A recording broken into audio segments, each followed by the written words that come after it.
So this is how you can update payment in Netflix. Hey everyone, welcome to our guide for Netflix. Today you will learn how to update your payment when you want to renew your subscription. So go ahead and open up Safari because you can't actually do this within the app.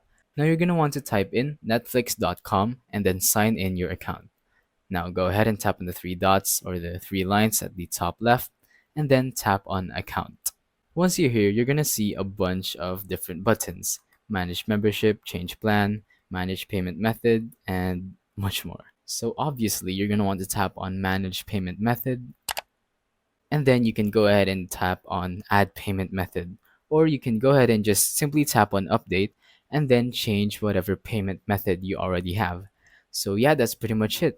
If you're worried about having to pay manually to renew your subscription, then don't worry because it will pay for you automatically as long as you have a payment method. So that's pretty much it. Thank you for watching. Don't forget to leave a like, subscribe, and let us know in the comments if the tutorial worked or if you have any questions. Thank you and goodbye.